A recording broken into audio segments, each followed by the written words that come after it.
An economics minor requires a lot less classes than an economics major, but it can still get you a foot in the door on the philosophy of what economics is and does. It's just a great opportunity to kind of dip your toe into it. If you like it, but you don't want to dedicate your whole time here, that's a good way to take some classes and then also put it on your resume that, hey, I know something about economics. There's not a major on campus that you can't say, well, how does economics fit? It's a great discipline to really combine different interests, whether they seem like a natural fit to economics or not. It's a really great sidestep for someone who's already in finance or accounting or things like this, and would give you sort of a philosophy to go alongside a lot of that technical work that is included in finance and accounting. I think it just gives students an opportunity to become interested with the portion of economics they feel comfortable with. And so you can kind of have some selection over if you like microeconomics or macroeconomics, and also if you want to take more of the liberal arts electives or more of the stats electives instead. The business majors in general have so much crossover that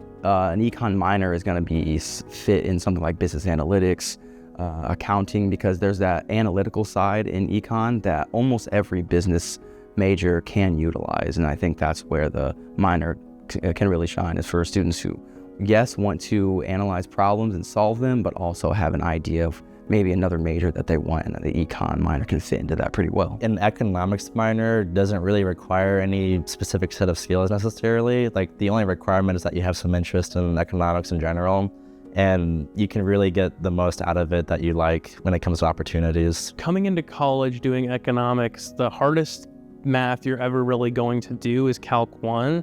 So if you have a decent calculus understanding, that's really as far as you'll ever need to go. So you have to take 201, which is our introductory microeconomics. Econ 202 is an introductory macroeconomics. It helps to take statistics. At Ball State, at least, they make it really nice if you don't have like any math background. I know coming in Ball State, I didn't even take calculus, so I had basically none.